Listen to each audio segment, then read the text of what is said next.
बलकेश्वर महादेव की जय जय श्री नमः पार्वती पतये हर हर महादेव। आप सबको जय श्री कृष्ण। तेनेयं वाङ्मयी मूर्ति, श्रीमद् भागवत साक्षात भगवान की वांग्मयी मूर्ति है। वांग्मयी मतलब शब्दमयी। मूर्तिकार अपनी स्पेशलिटी के रूप में मूर्ति का निर्माण करता है। कोई पंच धातु की, कोई अष्ट धातु की, कोई चांदी की, कोई सोने की, कोई नवरत्नों की। ऐसे ही एक मूर्तिकार हमारे भारत भूमि में हुए, साक्षात भगवान श्री वेदव्यास, जिन्होंने भगवान की शब्द में मूर्ति का निर्माण किया। श्रीमद् भागवत तिरोधाय प्रविष्टोयम श्रीमद् भागवतार्णवम। भगवान साक्षात श्रीमद् भागवत के रूप में ही विद्यमान है, इन्हीं में ही प्रवेश कर चुके हैं। इसलिए कलिकाल में यदि भगवद अनुभव करना है तो भागवत जी को साक्षर श्रवण करना पड़ेगा। और तत्श्रवण प्रपठन विचारण परो भक्त्या विमुच्चेन्नर। सुनो, पढ़ो और विचार करो, चिंतन करो, मनन करो। सब लोग इधर देखिए, ध्यान से कथा सुनिए। साक्षात भगवान का वांग्मय विग्रह है। अपने जीवन की सबसे पहली कथा हमने 2015 में की थी, श्री द्वारिका धाम में। और संदर्भ तो बहुत सारे हैं, लेकिन उस कथा में मैंने एक कथा अपने पूज्य नाना जी से सुनी थी, वही हम आपको सुनाते हैं। काशी में एक विद्वान रहते थे, बचपन से ही विद्वान थे। और संस्कृत अध्ययन करने के बाद में व्यक्ति को यदि सबसे ज्यादा अध्ययन करने में आनंद आता है तो वो श्रीमद् भागवत को। जैसे बालक पढ़ना सीख जाए तो उसको कहानियां पढ़ने में अच्छा लगता है, गाना सीख जाए तो उसको कविताएं गाने में और गाने गाने में सुख मिलता है। ऐसे ही व्यक्ति जब संस्कृतज्ञ बन जाता है, उसको संस्कृत समझ में आने लगती है, संस्कृत बोलने लग जाता है, तो उसको भागवत जी पढ़ने में बहुत आनंद आता है। श्रीमद् भागवत जी के श्लोक, उनकी व्याख्या, उनकी व्युत्पत्ति, उनके विषय को समझना, पढ़ना, उसी में खेलते रहने में बहुत सुख मिलता है। तो ऐसे काशी के बहुत अच्छे विद्वान थे। भागवत जी में उनको इतनी रुचि हो गई, बाल्यकाल से ही भागवत जी पढ़ना शुरू किया। और ऐसे पढ़ने लगे जैसे आजकल के बच्चों को एडिक्शन है फोन का, फोन देखने का, यूट्यूब चलाने का। उसमें कुछ मैं तोता बच्चे यही देखते रहते हैं, एक मोटा हाथी और क्या क्या है वो सब बच्चों को यही। अच्छा, इसमें बच्चों की बिल्कुल गलती नहीं है, बुरा नहीं मानिएगा, कई लोग मुझे कोसेंगे। इसमें गलती पूरी माता पिता की है। आपने बालक को भागवत जी दी ही नहीं है, फोन दिया है, इसीलिए वो फोन के आदी में है। आप बाल्यकाल से ही उसको भागवत जी प्रदान करोगे तो उसके आदी होगा। कई बच्चे मुझे देख के बड़ा अच्छा लगता है, हम घर जैसे जाते हैं तो हमको देख के बोलते हैं जगन्नाथ चकानयन आ गए, ये जगन्नाथ चकानयन आए हैं। हम इसीलिए कई सारे भाव गाते हैं ताकि आजकल के बच्चों को जो सुनाया जा रहा है वो सुनाया ना जाए, वो सुनाया ना जाए, ये सुनाया जाए जो सुनना है। कोई कहते हैं राधा गोरी गोरी आ गए, कोई कहते हैं जगन्नाथ चकानयन आ गए, चटक मटक ठाकुर आ गए, ऐसे बोलते हैं। जय जय आ गए, जय जय। तो काशी के विद्वान भागवत जी पढ़ने में उनकी बड़ी रुचि हो गई। और उस रुचि का परिणाम ऐसा कि उम्र बढ़ती जा रही है, लेकिन वो भागवत जी को छोड़ते ही नहीं है। पूरे दिन कभी घर के कोने में बैठ के, छत पर बैठ करके एकांत में मित्रों से खेलने जाते हैं, मित्र खेलते रहते हैं, वो एकांत में बैठ के पढ़ते रहते हैं। घर के लोगों ने कहा बढ़िया संस्कृत पढ़ाई हमने, इसको बढ़िया विद्वान बनाया, ये तो पूरे दिन भागवत जी पढ़ता रहता है। चलो एक काम करो, इसका ब्याह कर देते हैं, पत्नी घर में आवेगी, अकल ठिकाने लगा देगी। हमारे भारत में कई विवाह तो अकल ठिकाने लगाने के लिए ही किए जाते हैं, ये सत्य बात है। अच्छा, इसका मतलब अकल ठिकाने लगती भी होगी ब्याह होने के बाद। हमारी तो पहले से ही ठिकाने पे थी, इसलिए कुछ करने की आवश्यकता नहीं पड़ी। नहीं तो सब ऐसे ही बोलते। जैसे घर में दो प्रकार के बालक होते हैं, एक होते हैं रोजगार, जो इतने व्यस्त हैं कि उन पर समय नहीं है, हमारे जैसे सुबह से रात तक, रात में बस सोने के लिए घर जाते हैं, बाकी पूरे दिन व्यस्त रहते हैं। और एक बालक होते हैं वो कुछ नहीं करते, पूरे दिन बेरोजगार, घर पे ही पड़े रहते हैं। माँ अब पराठे बना दो, आज पनीर बना दो, रात में मटर पनीर बना दो, पूरे दिन खाती रहते हैं। दोनों के लिए माता पिता पर एक ही निधान है। अतिशय व्यस्त बालक कमाने खाने लग गया है तो उसके लिए क्या करेंगे? अब इसका ब्याह करो, अब तो कमाई होने लग गई, अब तो खाने लगा, अब तो करने लगा, ब्याह करो। और घर पे बेरोजगार बैठा है, कुछ करता धरता नहीं, उसके लिए भी बोलो ब्याह करो, पत्नी आएगी, चार डंडे मारेगी तो काम करेगा। सबके लिए एक ही। हम भारतीय लोगों के मन बुद्धि में दो चार चीजें हैं, वो बैठी ही हुई हैं, वो करना ही करना। उसमें से एक विवाह कर दो। बेचारे वो ब्राह्मण भागवत जी पढ़ते रहते थे, 18 वर्ष की आयु हुई होगी, घर वालों ने उनका विवाह कर दिया। लेकिन भगवान की कृपा से अनुकूल पत्नी आई। पत्नी भी कैसी, वो कुछ नहीं कहती। ये ब्याह के बाद भी भागवत जी पढ़ते रहते थे पूरे दिन, तो पत्नी भी सहयोग करती थी, कोई बात नहीं, आपको पढ़ना है आप पढ़ो। धीरे धीरे समय बढ़ने लगा, बाल बच्चे घर में हुए, तो पत्नी को चिंता हुई कि ये कुछ करते तो है नहीं। बहुत ध्यान से सुनिएगा, श्रीमद् भागवत जी साक्षात कृष्ण है। पत्नी सोची कि ये कुछ करते तो है नहीं, पूरे दिन बैठे रहते हैं, भागवत जी पढ़ते रहते हैं, घर परिवार कैसे चलेगा ऐसे? तो पत्नी ने योजना बनाई कि आपकी आज्ञा हो, अनुमति हो तो आप तो घर में रहिए, भागवत जी पढ़िए, मुझे आज्ञा दे दीजिए, मैं आसपास के घरों में कुछ बच्चों को पढ़ाने चले जाऊं, किसी घर में भोजन बनाने चली जाऊं, छोटे बच्चों की ध्यान रखने के लिए दाई माँ बन के चली जाऊं, कुछ आमदनी होगी तो घर चल जाएगा, आपकी आज्ञा हो तो। पतिदेव ने कहा, देवी जैसे तुमको अच्छा लगे, ये हमको बड़ा सुख है कि तुम हमको छेड़ती नहीं, हमको पढ़ने देती, तुम कमाओ, तुम घर के लिए सब करो अर्जन, ठीक है। पत्नी घरों में जाती है, बच्चों को संभालती है, भोजन बनाती है, आदि आदि कार्य करती है, उससे जो वेतन आता उससे घर चलता है। सब ठीक चल रहा था। लेकिन सब ठीक चले तो समझिए आप मानव नहीं हो, हमारी बात को लिख लीजिएगा। सब ठीक चल रहा है, पिछले 10 वर्षों में कोई घटना नहीं हुई है, कोई उतार चढ़ाव नहीं आए हैं, कोई चिंता नहीं आई है, कोई टेंशन नहीं आई है, तो एक बार जांच करवा लो, कहीं एलियन तो नहीं हो आप। क्योंकि मानव सब सही में नहीं रह सकता, हर दिन एक चुनौती उसके सामने खड़ी होती है। हमारी तो स्थिति आजकल ऐसी होगी, मैं रात को सोता हूं, सुबह उठता हूं तो कुछ पता नहीं होता कहां से कौन मेरे पीछे कुछ बोल रहा होता है। इन्होंने ऐसा कर दिया, इन्होंने ये कह दिया, ये बोल दिया, ऐसा हुआ, ऐसा हुआ। हर दिन सुबह उठ करके एक चुनौती मेरे सामने होती है। कहीं अखबार में कुछ निकाल दिया, कहीं किसी न्यूज चैनल में कुछ निकल आया, कोई वक्तव्य दे रहे हैं, कहीं कुछ बिना। और सबसे ज्यादा वही लोग आपको टारगेट करेंगे जो आपको जानते ही नहीं है, जो आपसे कभी मिले ही नहीं है, जिनसे आपका कोई संबंध संपर्क ही नहीं है। इंद्रेश जी आगरा में घर जाने के 10 लाख रुपए ले रहे हैं, किसने फैलाई ये खबर? मुझ तक आ गई।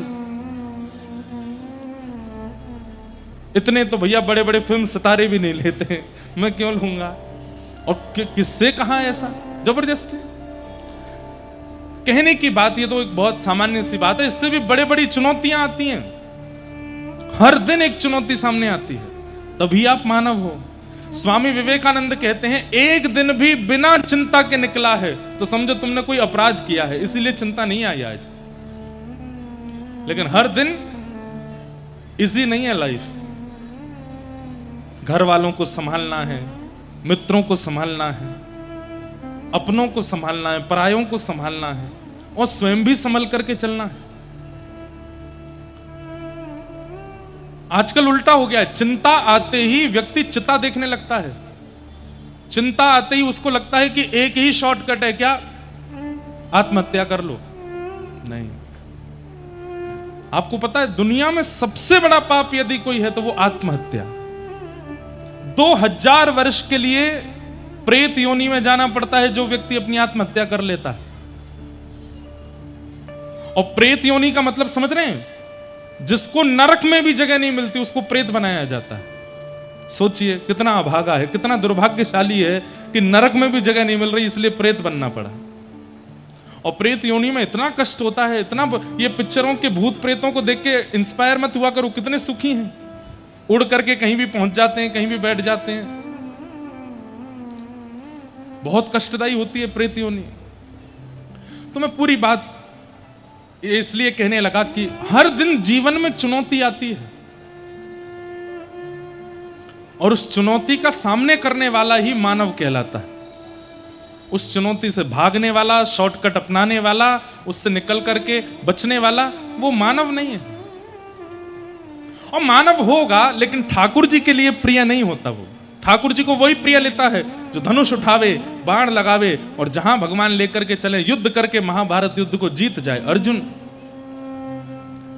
अर्जुन भी जब धनुष बाण छोड़ देता है तो भगवान कायर कहते हैं उसको। इसलिए घबराइए मत, जीवन में हर परिस्थिति का सामना कीजिए, हंस के करिए। चिंता होती है, होने दीजिए, लेकिन बुद्धि को बिल्कुल सम रख करके निकलिए उस स्थान से, उस विषय से, उस परिस्थिति से।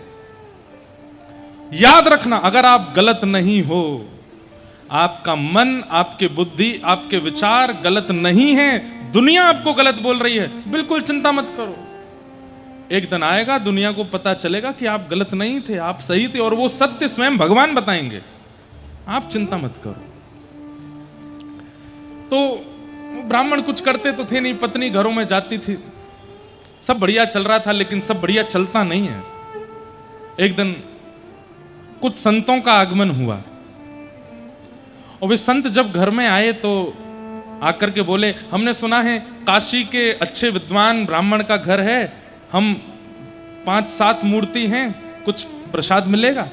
पहले संत ऐसे ही आते थे, आजकल बुलाने वाले संत आते हैं, पहले बिन बुलाए संत आते थे। संत आ गए, अब वो जो ब्राह्मणी थी उसने कहा, अरे अरे पधारिए भगवान, पहली बार विवाह के इतने वर्ष बाद हमारे घर में संत आए हैं, आप पधारिए ना, विराजिए। वो ब्राह्मण निकल करके बाहर आए, संतों को प्रणाम किया और संतों को बैठा करके उनके पास ही बैठ के भागवत जी का पाठ उनको सुनाने लगे। वो तो एक ही काम करते थे। अब वो पत्नी बेचारी रसोई में गई, रसोई में जाकर के सामग्रियां ढूंढी तो ना दाल थी, ना आटा था, ना कोई भी सामग्री ऐसी थी जो संतों को पवाई जा सके, बस मुट्ठी भर चने थे। अब वो रसोई घर से इशारा कर रही है, कुछ भी नहीं है, मतलब बताने का प्रयास कर रही है, लेकिन वो ब्राह्मण तो ना कभी बाजार जाते, ना कुछ सामान लाते, वो तो पूरे दिन भागवत जी पढ़ते रहते। जब बहुत देर तक कोई सामग्री नहीं आई तो वे ब्राह्मण सोचे कि हम शायद गलत समय पर आ गए हैं, शायद इनके घर में व्यवस्था नहीं है। ब्राह्मणी ने जल ला करके दे दिया, कभी जल ले जाती है, फिर दोबारा जल ले आती है। अब ये गतिविधियों से पता लगने लगा कि हम ये गलत जगह पर आ गए हैं, यहाँ तो व्यवस्था नहीं है। तो ब्राह्मण देवता सब खड़े हो गए, बोले, अरे लाली कोई बात नहीं, हम फिर दोबारा आएंगे, हम 10-5 दिन बाद फिर आ जाएंगे, अभी हम चलते हैं, हाँ फिर कहीं और जाके प्रसाद पा लेते हैं। ब्राह्मणी रोक भी नहीं पाई, रोके भी किस भाव से कि यहाँ रुके तो मैं कुछ खवाऊं, खवाने कोई नहीं है तो क्यों रोकूं। ब्राह्मण चले गए। वे सब संत भूखे जब घर से बाहर निकल रहे थे, उस समय ब्राह्मणी को ऐसा लग रहा था मानो कोई 100 के 100 बिच्छू उसको डस रहे हों कि मैं कितनी अभागी हूं, मेरा घर कैसा है कि यहां ब्राह्मणों को, संतों को पवाने के लिए प्रसाद नहीं। जब सब संत चले गए तब लौट करके आती है तो देखती है पति बैठ के अभी भागवत जी पढ़ रहे हैं। आज उसको क्रोध आया, बोलो कुछ करते नहीं हो, धरते नहीं हो, पूरे दिन बैठे रहते हो, पूरे दिन भागवत जी के पन्नों को पलटते रहते हो, इसी के श्लोकों को पढ़ते रहते हो। अरे क्या है इस ग्रंथ में, क्या है इस पोथी में, पूरे दिन इसी के पीछे पड़े रहते हो। तुम कहते हो ये कृष्ण है, तुम कहते हो ये साक्षात भगवान है। अरे भगवान कभी संतों को भूखा जाने देते हैं घर से? थोड़ा विवाद हो गया। ब्राह्मण बोले, देवी मुझसे कुछ भी कह लो, मेरी भागवत जी को कुछ मत कहो। बोले, भागवत जी को कुछ ना कहूं, केवल कोरे कागज हैं ये, केवल एक किताब है, पूरे दिन इसको हृदय से लगाए रखते हो। क्या दे दिया इन्होंने हमें आज तक? बच्चे भूखे सोते हैं हमारे, मैं दूसरे घरों में जाकर के काम करती हूं, उससे घर चलता है हमारा। यदि ये भगवान है तो घर नहीं चला सकते हमारा?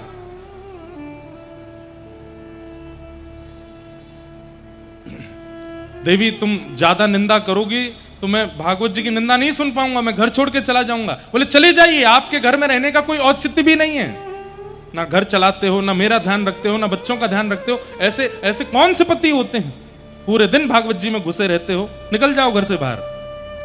क्रोध में बोल दिया। ब्राह्मण भागवत जी के ग्रंथ को हृदय से लगा करके रोते हुए घर से चले गए और गंगा जी के तट पर जाकर के अहो बकीयम स्तन कालकूटम जिघांक्षया पाययदप्य साध्वी लेभे गतिम धातृचितां ततोऽन्यं कंबा दयालुं शरणं व्रजेम। ब्राह्मण देवता कहने लगे, हे भगवान, बकासुर की बहन बकी यानी कि पूतना अपने पयोधरों में विष लगा करके आपको मारने के लिए आई थी और आपने उसके पयोधर का पान करके उसको मार के कौन सी गति प्रदान की? वैकुंठ में जो यशोदा मैया की गति होनी चाहिए वो गति आपने पूतना को प्रदान की। आप इतने दयालु, आपसे बड़ा दयालु कौन?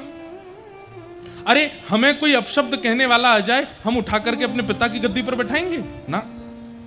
हमें मारने का कोई षड्यंत्र करने लगे, हम अपने मां के स्थान पर उसको बैठा देंगे? कभी नहीं। ये तो भगवान है।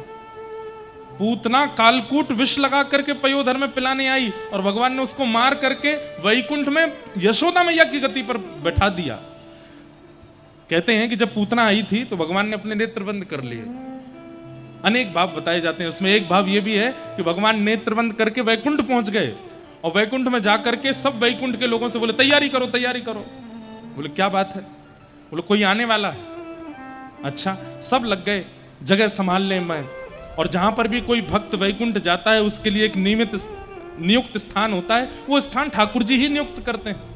तो एक नया भवन खोल दिया। ठाकुर जी बोले नहीं, इस भवन में नहीं, हमारी यशोदा मैया कालांतर में जिस भवन में आके विराजेंगी वो भवन कहाँ है? बोले वो तो वहां है। बोले उसको खोलो, उसमें आएंगी। बोले यशोदा मैया तो अभी नहीं आने वाली। बोले यशोदा नहीं आने वाली है, पूतना आने वाली है। वैकुंठ के लोग भी सिर पकड़ के बैठ के बोले पूतना यहां रहेगी यशोदा मैया के भवन में? बोले हाँ। बोले हम उसको यही गति प्रदान करेंगे। वैकुंठ के लोग सब भगवान के चरणों में गिर गए। बोले आपसे बड़ा दयालु कौन हो सकता है नाथ? इसी श्लोक को याद करते हुए ब्राह्मण रोने लगे और बोले बकासुर की बहन पूतना को आप यशोदा मैया की गति दे सकते हो नाथ, मेरी पत्नी वो अभी आपके रूप को जानती नहीं है। वो आपको किताब कह रही है, पोथी कह रही है, पन्ना कह रही है, अक्षर कह रही है। हे नाथ, मैंने आज तक इतने भागवत जी के पाठ किए हैं, इन सबकी कृपा का एक ही फल दे दीजिए कि आपकी महिमा मेरी पत्नी को पता चले। और ऐसा कहकर के जब रोने लगे तो बंधुओं, ठाकुर जी से सब सहन होता है लेकिन अपने प्रेमी भक्त के नेत्र के आंसू सहन नहीं होते। और वो भी कब? जब उनकी याद में रोया जाए।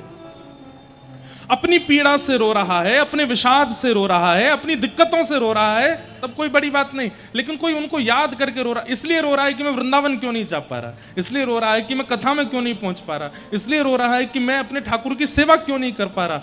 ठाकुर जी को उस व्यक्ति का रुदन सहन नहीं होता। फिर आपको पता नहीं चलता है लेकिन किसी ना किसी अज्ञात रूप में ठाकुर जी उस समय आकर के आपका स्पर्श कर लेते हैं जब आप उनकी याद में रोते हो। और एक बात कहूं, माला का नाटक हो सकता है, तिलक का नाटक हो सकता है, परिक्रमा का नाटक हो सकता है, सुबह मंगला करने का भी नाटक हो सकता है। एकमात्र भक्ति में विरह है जिसका नाटक नहीं हो सकता। विरह तो वास्तविकता से प्रकट होता है। विरह वास्तविकता से प्रकट होता है। कोई षड्यंत्र करके या कोई योजना बना करके रो नहीं सकता। इसलिए श्रीमद् भागवत जी के 10वें स्कंद में जब भगवान अंतर ध्यान हो गए, गोपियों ने गोपी गीत गाया, तब भी ठाकुर जी सोच रहे हैं कि अभी परखूं तो सही इनके चित्त का मान दूर हुआ कि नहीं। लेकिन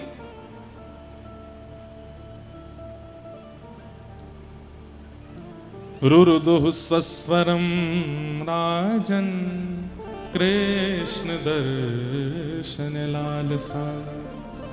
जब गोपी गीत गाने के बाद गोपियां रोने लगी, रुरुदुः स्वस्वरम राजन कृष्ण दर्शन लालसा। अच्छा एक बात आप बोलेंगे महाराज जी, आडंबर करके रोने वाला व्यक्ति और वास्तविकता में रोने वाले व्यक्ति का पता कैसे चले? बताएं। आडंबर में रोने वाला व्यक्ति का मुंह विचित्र हो जाएगा, बोली विचित्र हो जाएगी, गायन विचित्र हो जाएगा। या संसार के लिए रोने वाला व्यक्ति, उसका मुख विचित्र हो जाएगा, बोली विचित्र हो जाएगी, गायन विचित्र हो जाएगा।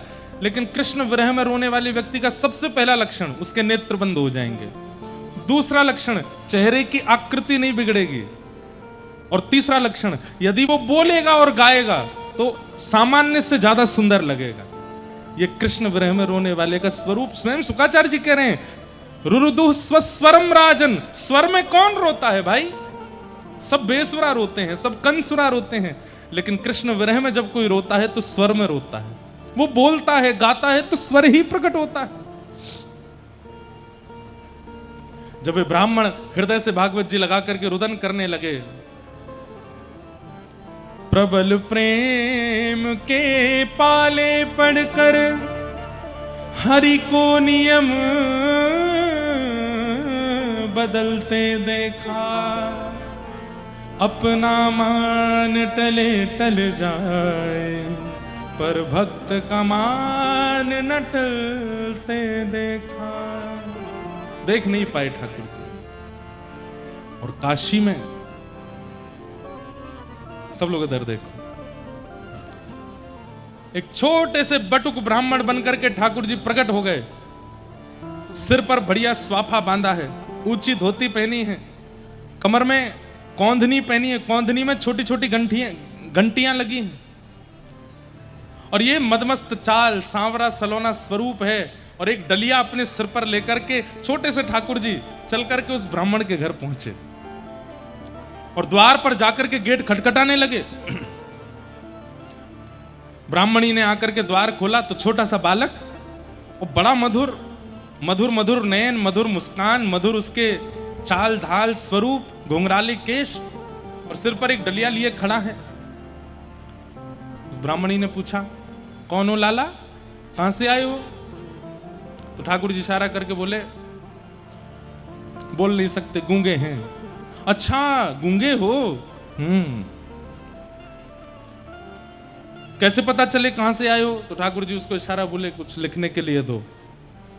डलिया घर के अंदर रख दी, ब्राह्मणी ने ला करके पत्र दिया। ठाकुर जी ने उसमें पूरे पत्र में लिख दिया और लिख करके ब्राह्मणी को बताया। क्या लिखा था?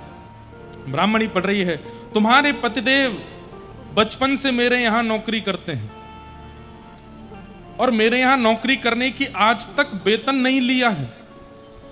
उनका जितना वेतन बनता है वो मुझसे कहते हैं कि अपने पास रख लीजिए, समय आने पर ले लूंगा। बचपन से आज तक का पूरी गणना की जाए तो लगभग 25-30 वर्ष उनको मेरे यहां सेवा करते हुए हो गए। आज तक उन्होंने 1 रुपया भी मुझसे नहीं लिया। आज मुझे किसी और ने आकर के बताया कि उनको आवश्यकता है, तो उनके जीवन भर का जितना वेतन होता है मैं सब देने के लिए आया हूं। और ऐसा कहकर के भगवान ने पत्र लिख दिया। ब्राह्मणी ने पत्र पढ़ के द्वार पर देखा तो ठाकुर जी वहां से जा चुके थे, कोई नहीं था, डलिया रखी थी। कपड़ा हटा करके देखा तो हीरे जवाहरात, सोना चांदी, ना जाने कितने आभूषणों से भरी हुई वो डलिया। ब्राह्मणी रुदन करने लगी। अच्छा अब समझ में आया, ये हमारे पतिदेव पाठ करते थे, ये किसी बालक, ये बालक आया था, इसके पिताजी ने इनको रखा होगा कि भाई तुम 24 घंटा पाठ करते रहो, हम तुमको, उनके निमित्त ये पाठ करते थे और मुझे नहीं बताया आज तक। कोई बात नहीं, थोड़ा रूठ के चले गए, मना लूंगी। अपने बालक को बोला, जाओ पिताजी को ढूंढ करके बोलो माँ ने घर बुलाया है। बालक दौड़ करके गया तो गंगा किनारे पिताजी रो रहे थे। बोले, पिताजी पिताजी माँ ने घर बुलाया है, जल्दी आ जाना आप। हाँ शाम तक आता हूँ। बालक घर पहुंच गया, पूरा घर सजाया, बिल्कुल बढ़िया अद्भुत कर दिया। शाम को जब ब्राह्मण देवता आए, अपने ही घर के बाहर आकर के बोले, ये मेरा घर है, ये तो बदल गया। बाहर मालाओं की लड़ी लगी हैं, सुंदर दीप जले हैं। बोले ऐसा लग रहा है जैसे दीपावली का घर हो, इतना सुंदर। द्वार के भीतर जैसे ही प्रवेश किया तो पत्नी बिल्कुल साज श्रृंगार करके बिल्कुल नवीन बन करके और आरती कर रही है। बालक सब खेल रहे हैं, आनंद कर रहे हैं, घर के अंदर बड़ी खुशियां। पतिदेव बोले ऐसा क्या हो गया जो इतना सब कुछ, सुबह भी पूजा हुई थी हमारी तो दोबारा से पूजा हो रही है, क्या हो गया? देवी इतनी प्रसन्न क्यों हो, क्या बात है? और ये बालक इतने नए नए वस्त्र पहन के कहां से आ गए, और ये घर में बड़ी रौनक लग रही है, क्या बात है? पत्नी बोली आज तुम्हारी चोरी पकड़ी गई इसलिए। बोले चोरी कौन सी चोरी? बोले बचपन से आज तक इतना बड़ा तुम काम करते आए थे और किसी के यहां मजदूरी करते थे, हमको बताया नहीं। ये मजदूरी का ही पाठ पूरे दिन घर में चलता रहता था। आज तुम्हारे सेठ जी आए थे, और सेठ जी नहीं, सेठ जी का बेटा आया था। बोले कौन से सेठ जी, कौन सा बेटा, कौन सी मजदूरी, क्या बोल रही हो? तुम्हारे सेठ जी का गूंगा बेटा है कि नहीं है? बोले मेरे कोई सेठ ही नहीं है तो गूंगा बेटा कहां से होगा? अरे वो आया था, आकर के वो सब दे करके गया। कक्ष के भीतर पूरी डलिया रखी थी, वो देखो कितना सारा सोना चांदी हीरे जवाहरात। ब्राह्मण देव बोले देवी तुम कहां से चोरी करके लाई हो, बता दो। बोले कहीं से चोरी करके नहीं लाई, वो दे के गए। तुम्हें कैसे पता? तुम कह रही हो गूंगे थे तो फिर वो बोले तो नहीं होंगे? बोले हाँ उन्होंने लिख के दिया, ये देखो। और जैसे ही वो पत्र सन्मुख आया, उस पूरे पत्र को जब उन्होंने पढ़ा समझ गए जगत मजूरी देत है क्यों राखे भगवान। जब पूरा विश्व आपकी मजदूरी देता है तो जब ठाकुर जी के लिए मजदूरी करोगे वो नहीं देंगे? समझ गए कि इन शब्दों में सेठ कोई और नहीं है, इन शब्दों में मजदूरी कुछ और नहीं है। सेठ भगवान है, मजदूरी भागवत जी का पाठ है, और आज उसी का वेतन देने के लिए आए हैं। और देखने के एक क्षण बाद वे सारे अक्षर अंतर ध्यान हो गए, और जिस वेशभूषा में ठाकुर जी उस ब्राह्मण के घर आए थे वही स्वरूप उस पन्ने पर प्रकट हो गया। ठाकुर जी ऐसे करके खड़े हैं और मधुर दर्शन दे रहे हैं। पत्नी को समझाया, कोई और नहीं थे, साक्षात गोपाल जी आए थे, और वही सब देखे। उस दिन के बाद से पत्नी ने भी नियम ले लिया, वो भी ब्राह्मण देवता के सन्मुख बैठ करके भागवत जी का पूरा पाठ सुनने लगी। और एक समय आने पर संपूर्ण परिवार एक साथ भगवान के वैकुंठ धाम में विराजमान हुआ। ऐसी भागवत जी साक्षात कृष्ण है, साक्षात कृष्ण है, भगवान का वांग्मय स्वरूप है। और इन वांग्मय स्वरूप को समझने की सामर्थ्य हम में ऐसे गुरुजनों से आती है, ऐसे गुरुजन ही हमको सिखाते हैं। इसलिए सौभाग्य है कि आज ऐसे आचार्य चरण पधारे। निगम कल्प तरोर गलितम फलम सुख मुखाद्रम तद्रव संयुतम पिबत भागवतम रसमालयम मुहुर्हो रसिका भुवि भावुका। श्रीमद् भागवत जी के 2 मंगलाचरण कल हम लोगों ने सुने थे। तीसरा मंगलाचरण ये, निगम कल्प तरोर गलितम फलम सुखमुखाद अमृत द्रव संयुतम।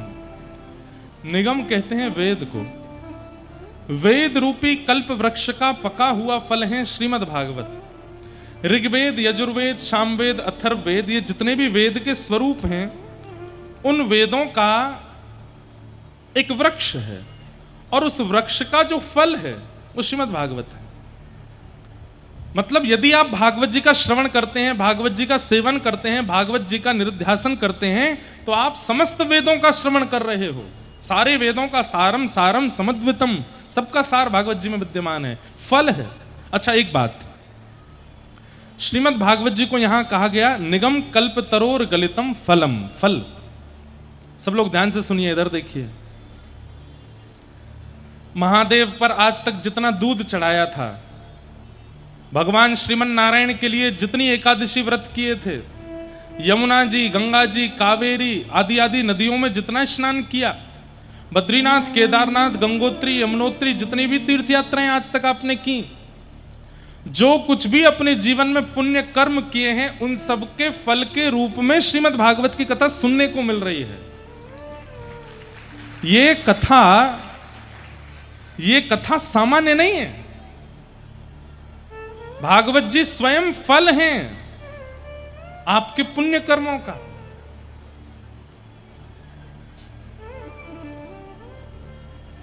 अनेक जन्मों के अर्जित पुण्यों के फल के रूप में भागवत जी मिली हैं। तो यहां फल कहकर के इस बात को सिद्ध कर दिया कि भागवत जी से फल मत मांगना। हमारा घर बन जाए, हे भागवत जी कृपा करना हमारे बच्चे की बुद्धि सुधर जाए, हे भागवत जी कृपा करना हमारा व्यापार बढ़िया चले, हे भागवत जी कृपा करना हमारी दुकान बढ़िया चले। ना, आप यहां फल नहीं मांग सकते, क्योंकि ये स्वयं फल मिल रहा है कथा सुनना। तो बोले फिर क्या मांगे? फल से दो ही चीज मांगी जाती है, एक रस, फल से रस मिलता है, फल से रस मिलता है। और दूसरी चीज फल से क्या मिलता है? भूख की निवृत्ति। जो हमें भूख लगी है, फल खा लो तो क्या होता है? भूख शांत हो जाती है। तो फल से दो ही चीज मिलती हैं, रस मिलता है और भूख की निवृत्ति मिलती है। और एक चीज और मिलती है, क्या? फल से बीज मिलता है, ताकि उस बीज को रोपित करके तुम अनंत फलों को और जन्म दे सको। समझ में आई बात? ध्यान से सुनोगे तो आएगी। श्रीमद् भागवत की कथा सबसे पहली वस्तु आपको क्या देगी? रस, क्योंकि ये फल है। इससे रस लो, लीलाओं का रस लो, सुंदर कथाओं का रस लो, भावों का रस लो। और उस रस में हमारे अरविंद जी महाराज बोल रहे थे, सब 16 डिग्री सेल्सियस एसी में बैठने वाले रसगुल्ला हैं। महाराज जी रसगुल्ला नहीं है, केवल गुल्ला है।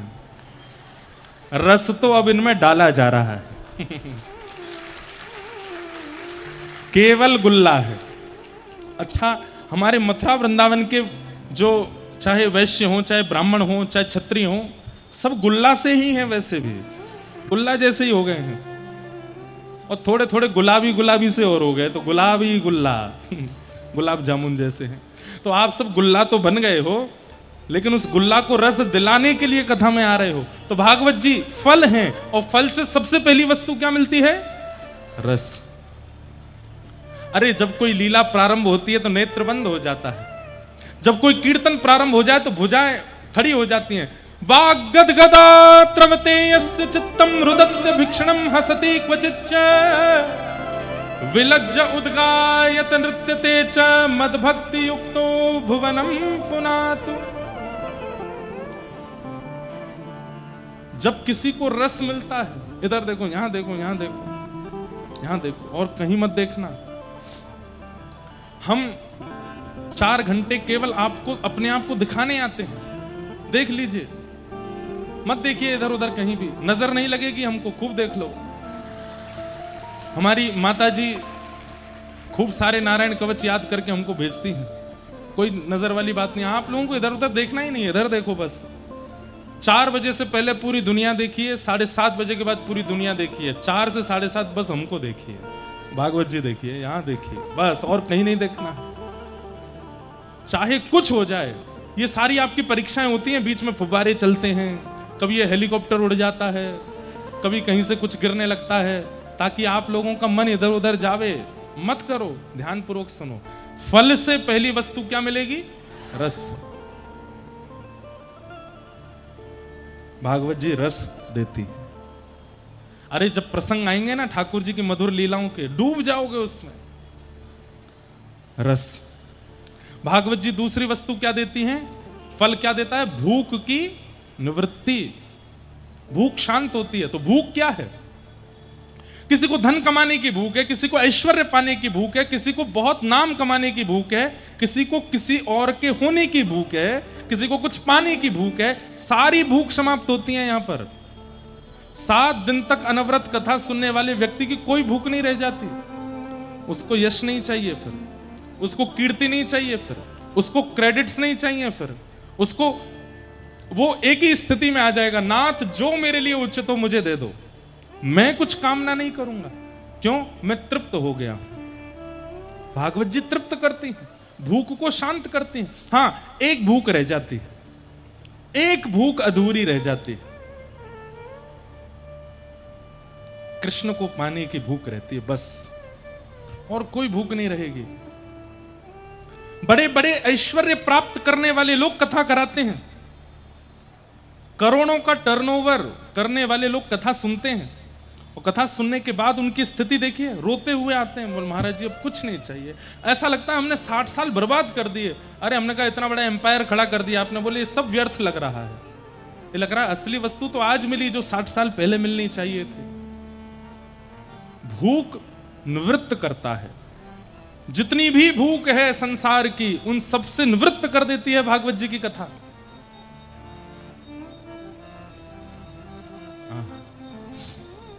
तो पहली वस्तु फल रस देता है, दूसरी वस्तु फल भूख की निवृत्ति करता है, और तीसरी वस्तु फल बीज देता है। जय हो गुरुदेव। आज आपकी भूमिका पर ही बोल रहे हैं हम।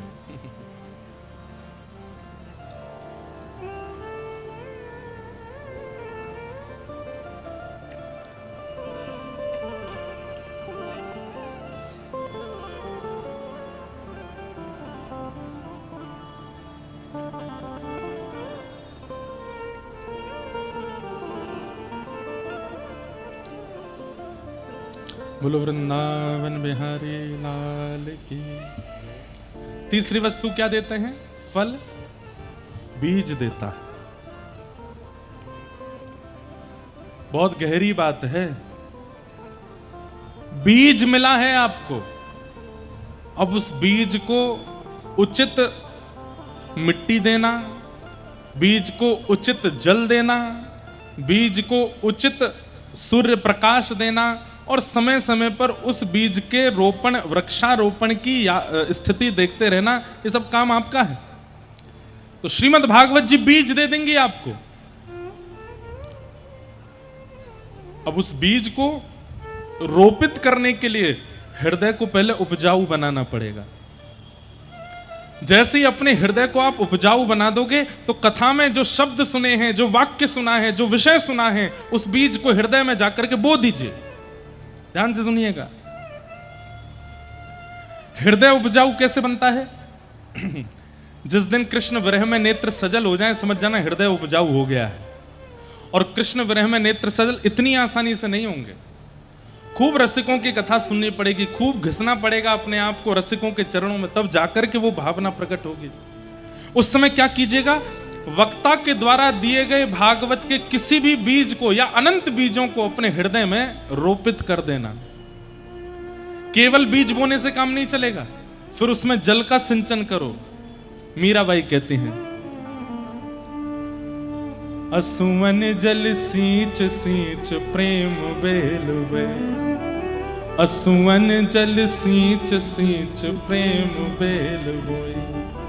अब तो बेल फैल गई, अब तो बेल फैल गई, अब तो बेल फैल गई, अब तो बेल फैल गई। अरे आनंद फल होई रे मेरे तो गिरधर गोपाल, मेरे तो गिरधर गोपाल, मेरे तो गिरधर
संतन डिग बैठ बैठ, संतन डिग बैठ बैठ,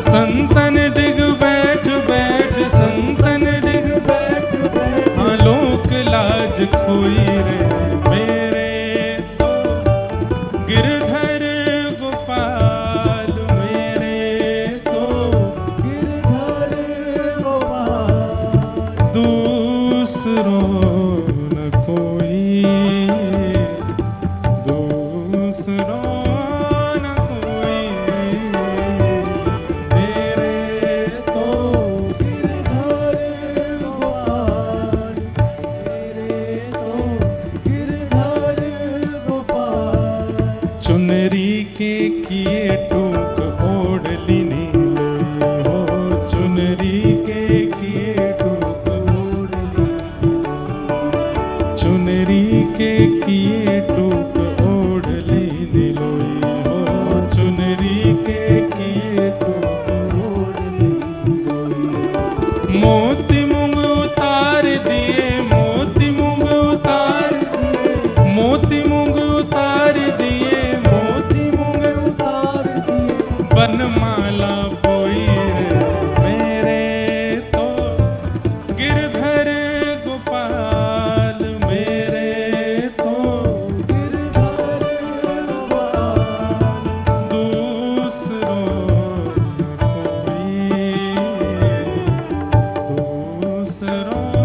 न कोई, मेरे तो गिरधर गोपाल, दूसरों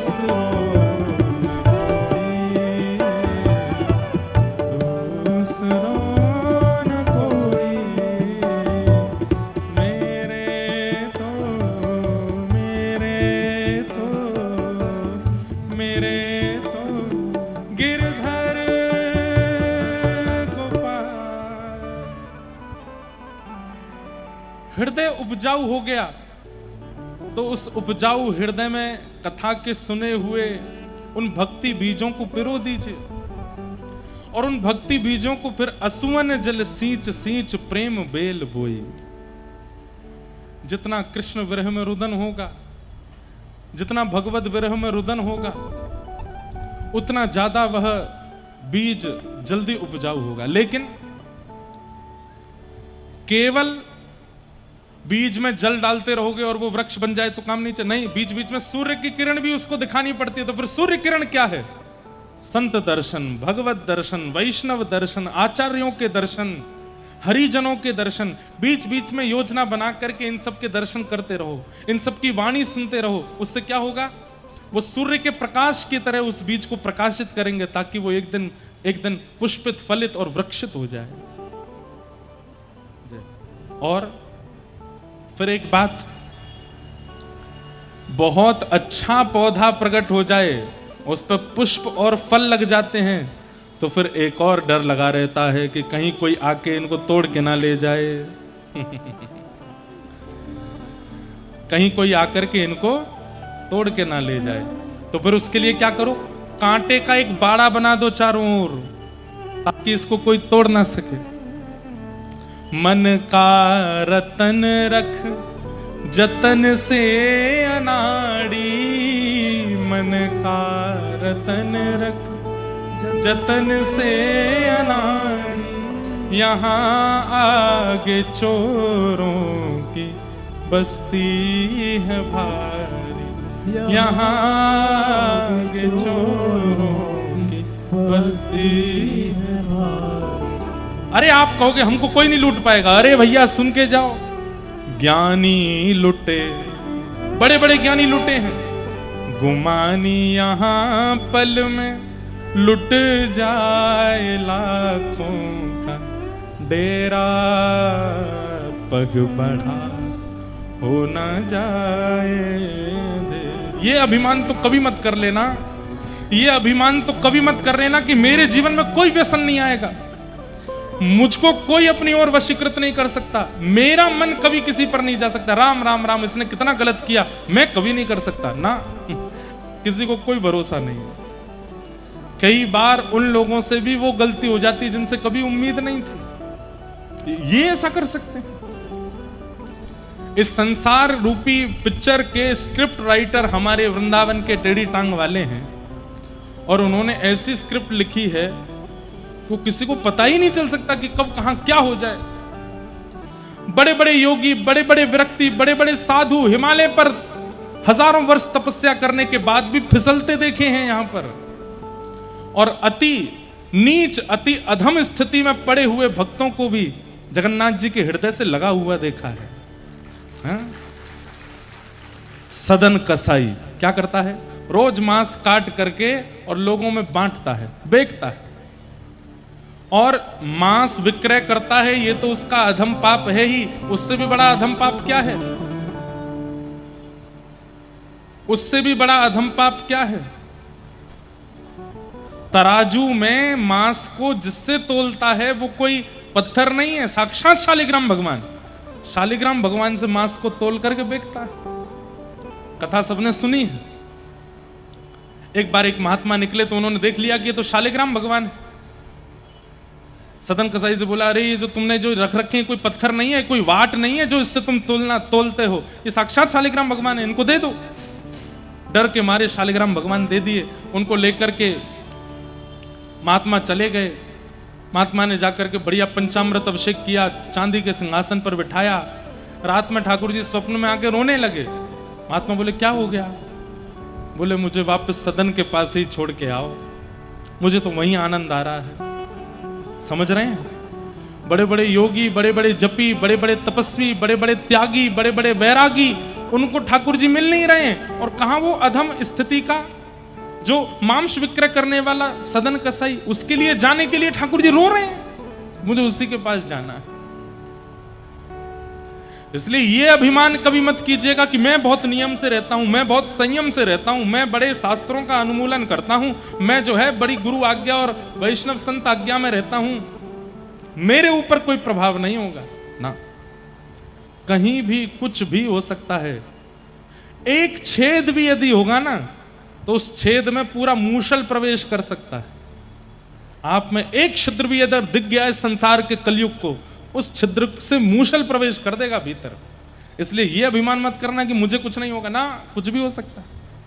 इसलिए भागवत जी से मिलने वाली तीसरी वस्तु जो बीज है, उसको हृदय में रोपित करो। पहले तो हृदय को उपजाऊ बनाओ, पर उसमें रोपित करो। असुवन जल सींच सींच प्रेम बेल बोई, सूर्य का प्रकाश यानी वैष्णव संत हरिजन, इन सब के दर्शन करो, इन भक्तों का संग करो। तत्पश्चात एक कांटे का बाड़ा रखो। कांटे का बाड़ा क्या है? नाम जप। जितना नाम जप करोगे उतना मजबूत बाड़ा है आपका। भैया डिस्टर्ब नहीं करो, यहां से कोई कुछ बजाओ नहीं, कुछ मत करो। जितना नाम जप करोगे उतना कांटे का बाड़ा मजबूत रहेगा, कोई चोरी नहीं कर पाएगा। मीराबाई को उनकी भक्ति को नष्ट करने के लिए, उनके भाव को नष्ट करने के लिए हजारों प्रयास किए गए। मन चले लोग कितने मीराबाई के पीछे लगे रहते थे। सुंदर तो थी वे, स्वरूप की सुंदर। एक मनचला व्यक्ति उनके पीछे लग गया तो भक्तिमती मीराबाई समझ गई। उस व्यक्ति ने कुछ प्रस्ताव भी जारी किया तो मीराबाई ने संतों के बीच में बिस्तर लगा दिया और बोले कि तुम्हारा जो भी भाव है, ये सब संत चारों ओर बैठे हैं, इन सब के बीच में प्रकट करो। मैं तो संतों के बीच में रहती हूं, इन सब के बीच में प्रकट करो। तो उसको इतनी लज्जा हुई अपने भाव पर, मीराबाई के चरणों में प्रणाम करके चला गया। इसे कहते हैं कांटे का बाड़ा। किसी ने आकर के कितना भी प्रयास किया आपकी भक्ति को नष्ट करने का, लेकिन आपका बाड़ा इतना मजबूत था कि वो हिला नहीं पाया। हम लोगों का हृदय बहुत बढ़िया है, हम लोगों का प्रेम बहुत बढ़िया, लेकिन बाड़ा नहीं है हमारे पास। कभी भी कोई भी किसी भी प्रकार से हमारे हृदय को हिला करके जा सकता है। इसलिए बाड़ा तैयार करो। बाड़ा कैसे तैयार होगा? नाम जप से।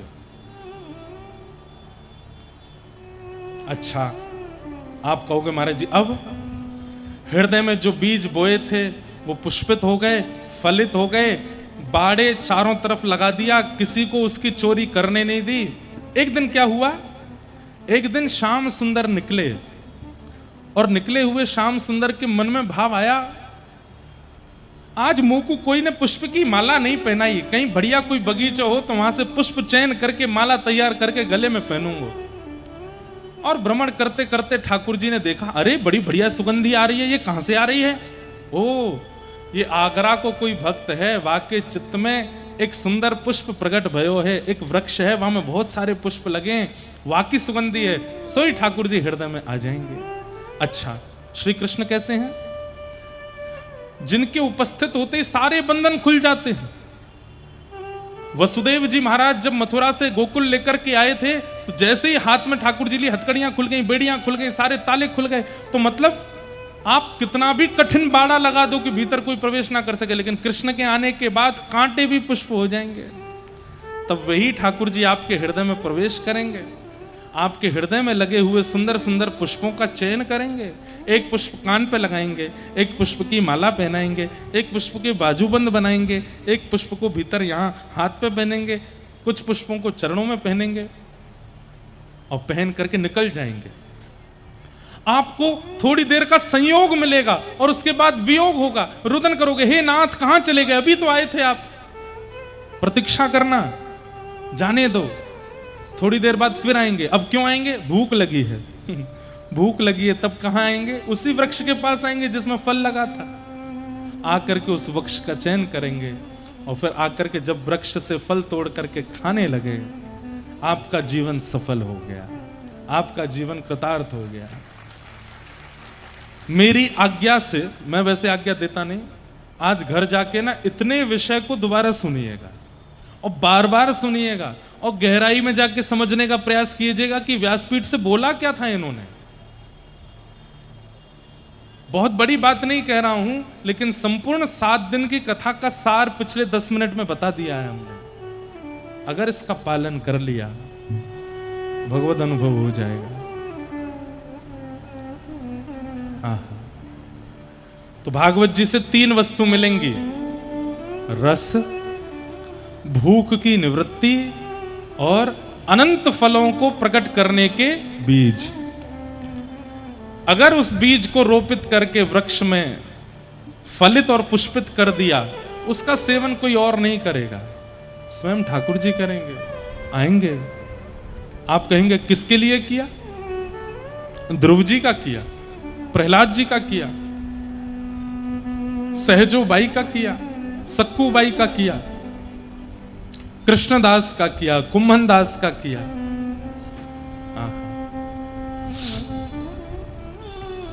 सबके लिए किया, हमारे लिए भी करेंगे। निगम कल्पतरोर्गलितं फलम्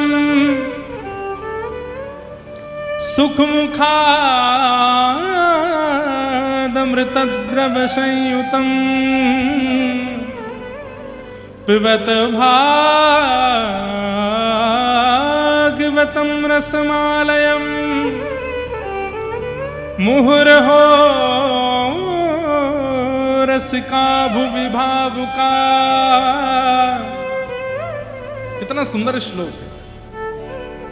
भागवत जी फल है, और ये फल भी कैसा फल है? बोले सुख मुखाद अमृत द्रव संयुतम। सुखदेव जी के मुख लग जाने से अमृत तुल्य हो गई है। भागवत जी के बगल में विराजमान है सुखदेव जी, जो कि एक तोते की आकृति में है। तोता यदि किसी फल से मुख लगा दे तो वो मीठा हो जाता है, लेकिन कभी सोचा यदि तोता मीठे फल में मुख लगा दे तो वो अमृत बन जाएगा। भागवत जी मीठा फल हैं और श्री सुखदेव जी के मुख लग जाने से अमृत तुल्य हो गई हैं, अमृत द्रव संयुतम। लेकिन एक बहुत बड़ी बात, क्या? फल खाया जाता है, फल खाया जाता है। आम खा लो, सेब खा लो, चीकू खा लो। यदि आगरा, वृंदावन, मथुरा, दिल्ली में रहने वाला व्यक्ति कहने लग जाए सेब पी लो, तो हम लोग कहेंगे ए भाई, उत्तर भारत के हो, बंगला भाषा क्यों बोलते हो? बंगला में कभी कभी कई चीजों को पीने के लिए बोल देते हैं, लेकिन यहां पर स्पष्ट लिखा है, श्रीमद् भागवत जी को फल की उपमा दे दी, सुखदेव जी के मुख लग जाने से अमृत की उपमा दे दी, लेकिन उस भागवत को खाने के लिए नहीं कहा, सुनने के लिए नहीं कहा। पिबत भागवतम रसमालय, इस भागवत की कथा को पियो, पियो। आप कहोगे महाराज जी सेब कैसे पिया जाए, वो तो ग्राइंडर में लगाया जाए, उसका जूस निकाला जाए तब पिया जा सकता है। अब आप कोई ग्राइंडर बनाओगे कि इसको हृदय में लाओ, कथा को पहले जूस बनाओ फिर उसको पियो? नहीं, इस कथा को पीने की ही आज्ञा दी गई है। अच्छा एक बात सुनो, हमारे कान कहां हैं? कान पकड़ के बताओ। अच्छा एक लीला सुनाऊं, छोटी सी लीला।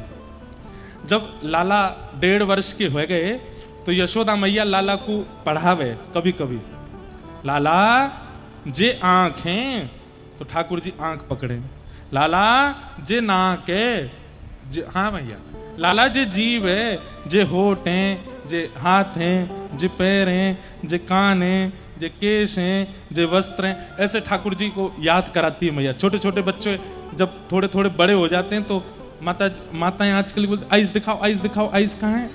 बच्चे करते हैं टंग दिखाओ, अपनी अंकल को टंग दिखाओ, तो टंग निकालते हैं। तो ऐसे यशोदा मैया भी लाला को सिखाती है।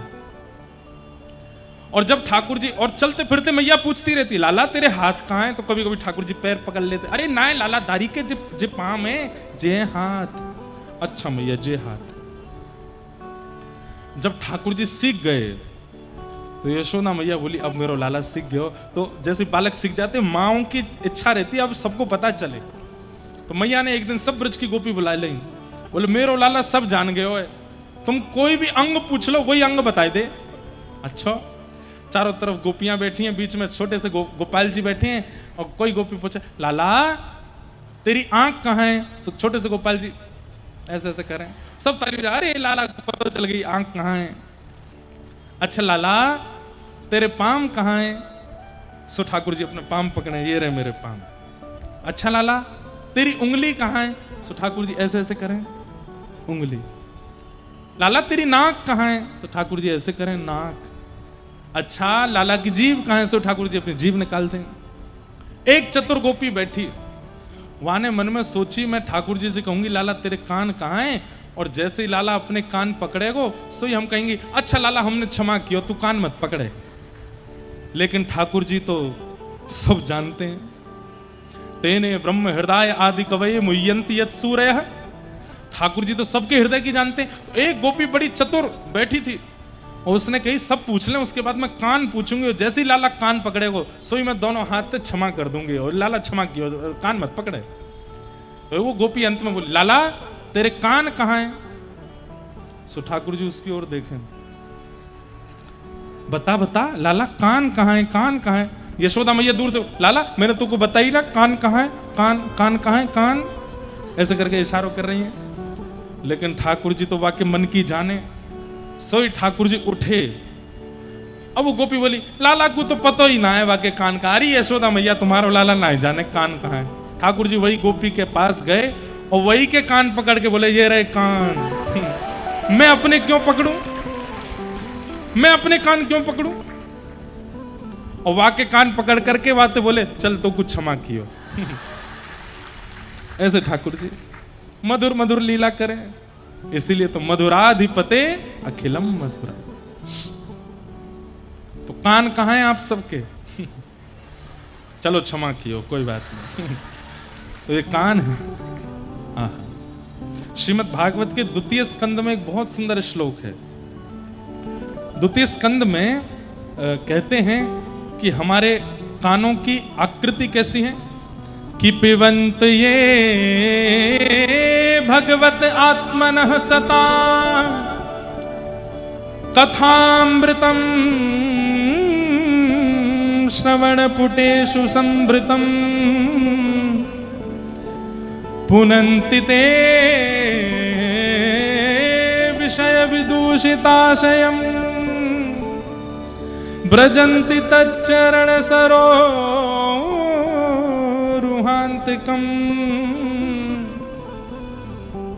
ब्रह्मा जी कह रहे हैं, लेकिन इसमें एक बहुत अच्छी बात है। श्रवण पुटेषु संभृतम, इधर देखो यहां देखो यहां देखो, कथा सुनो, हमको देखो। कान ये है, परंतु सुना इनसे नहीं जाता। सुनने वाला यंत्र अंदर होता है, सुनने वाला पर्दा हो चाहे यंत्र हो। कभी भगवान ना करे कान कट जाए तो क्या सुनाई नहीं देगा? सुनाई देगा। तो कभी सोचा कि इसको बनाने की क्या जरूरत थी? फिर इसका कोई औचित्य नहीं है, कुंडल पहनने के लिए बनाया बस। हमारे पिताजी कहते हैं चश्मा पहनने के लिए बनाए। यदि कान नहीं होते तो यहाँ कील ठुकवानी पड़ती सबको, उस पर चश्मा टांग के चलते। बाकी इन कानों का कोई काम नहीं है। कुंडल पहनने के लिए हम लोग कान बनवाए हैं या चश्मा पहनने के, जो भी। बाकी इस आकृति का कोई और औचित्य है? हाँ, औचित्य है। क्या? संकेत, संकेतात्मक औचित्य है इन कानों का। और हमारे सर्वांगीण अंग में केवल कान ही हैं जो संकेत के लिए बनाए गए हैं। किस संकेत के लिए? भगवान ने दो दोने दिए हैं, दो कटोरी दी हैं। और कटोरी अगर मिली हो तो उसमें रस भर लीजिए। कटोरी खाली है तो हवा का झोंका आएगा, दोना खाली है तो उड़ जाएगी। इससे पहले क्या करो, जब भंडारे में जाते हैं ना, तो जब तक परोसने वाला आता नहीं, कई लोग ऐसे बैठे रहते हैं, आमरस डाल जाओ, उड़ रहे हमारे दोना, कभी उड़ के उधर जा रहे हैं, उधर जा रहे हैं, उसको पकड़ के बैठे रहते हैं। कई लोग उन दोनों को लेकर के एक के ऊपर एक धर के उनको जेब में धर लेते हैं। जैसे जैसे सामग्री आती है एक एक दोना जेब से ही निकालते हैं। भंडारे में भी बड़ा आनंद आता है। ठीक वैसे ही हम आप सबको परोसने के लिए दो दोने दिए ठाकुर जी ने। इनका कोई और काम नहीं है, ये दो दोने हैं। लेकिन आज तक इनमें कोई रस हमने भरा नहीं।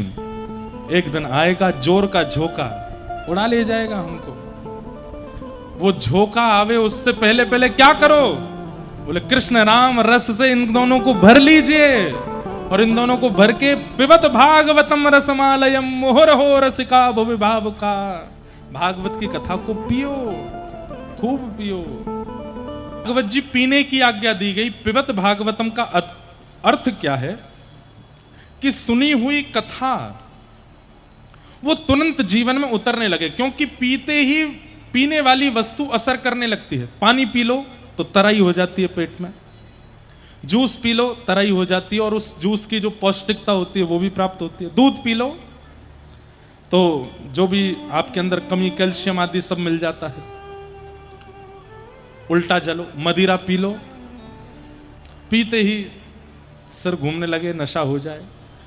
और थोड़ा अलग चलो, दवाई पी लो तो रोग ठीक होने लग जाता है। मतलब पीने वाली वस्तु बड़ी विशेष है। क्यों? क्योंकि भाई इस वस्तु का जिसने भी सेवन किया, मतलब जिसने भी पिया, असर तुरंत हुआ। चाहे पानी पिया, चाहे दूध पिया, चाहे दवाई पी, चाहे मदिरा पिया। इसलिए श्री व्यास जी ने यहां पर भागवत जी को भी पीने की आज्ञा दी है, सुनने की नहीं। सुनी हुई बात भुला दी जाती है, सुनी हुई बात का विस्मरण हो जाता है, लेकिन पी हुई वस्तु तो तुरंत असर करती है। इसलिए कथा को पियो, सुनो मत। वो असर करने लगे, आपके अंदर दिखने लगे, लक्षणों में प्रकट होने लग जाए। बुरा नहीं मानिएगा, कई ऐसे श्रोता हैं जिनको मैं हर कथा में देखता हूं। यहां पर भी कई ऐसे श्रोता बैठे हैं जो हर कथा में आते हैं लगभग। और हर कथा में आने वालों में मैं विशेष रूप से देखता हूं परिवर्तन आ रहा है कि नहीं। जब लक्षणों में वो परिवर्तन नहीं आता है ना, तो लगता है कि कथा सुनते हैं, पीते नहीं। आगरा में भी एक दो परिवार हैं जो हमारे परिचित के हैं, परिचय के हैं। उन परिवारों के बालक में जब वो लक्षण दिखते हैं ना, तो लगता है कि कथा सुनते नहीं है, पीते हैं। धन से, ऐश्वर्य से, सब संपत्तियों से संपन्न होने के बाद भी ठाकुर जी की सेवा के प्रति दीनता, कथा के प्रति इच्छा, धाम के प्रति इतनी निष्ठा, ये कथा पीने वालों के लक्षण है कि उनके अंदर तुरंत घटने लग जाए। इसलिए कथा को पियो। पिबत भागवतम रसमालयम। पियोगे तो ठाकुर जी उस रूप में मिलेंगे। हमारे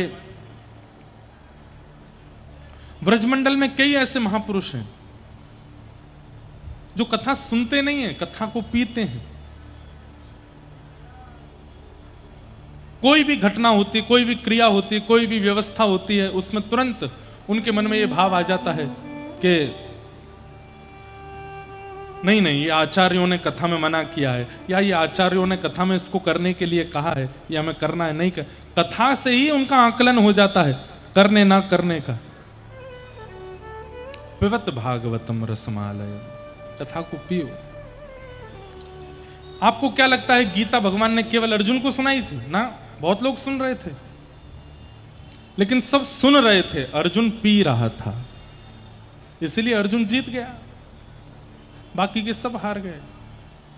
इसलिए कथा को पियो, वो घटने लगे आपके व्यवहार में, आपके विचार में, आपकी शब्दावली में, आपके उठने बैठने, खाने पीने, चलने फिरने, सारी स्थितियां आपकी परिवर्तित हो जाएं तो समझ में आता है कि कथा को पी रहे हैं, सुन नहीं रहे हैं।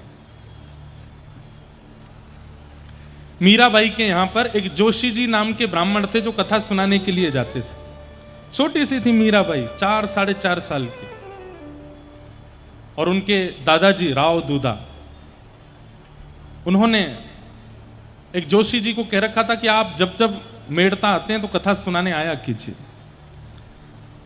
पूरा राज परिवार बैठ करके कथा सुनता था। तो कथा पूरी होने के बाद में वो जोशी जी कहते थे, किसी का कोई प्रश्न हो तो पूछ लो। कोई भी नहीं पूछता था, मानो सब ज्ञानी हैं, सबको याद हो गया। अकेली छोटी सी 4.5 साल की मीराबाई एक दिन खड़ी हो गई, मुझे पूछना है। तो जोशी जी व्यास मंच पर बैठे बैठे बोले, अरे मीरा, तुझे पूछना है? बोले हाँ, क्या बात है?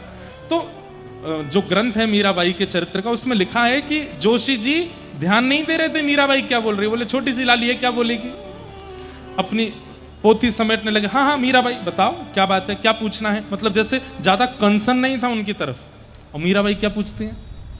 बोले जिनकी कथा आप हर महीने हमको सुनाने के लिए आते हो मेड़ता में, ये व्यास मंच पर बैठ के जिन कृष्ण की आप कथा सुनाते हो, ये मुझे कब मिलेंगे? जोशी जी स्तब्ध रह गए। ये प्रश्न किसी ने नहीं किया।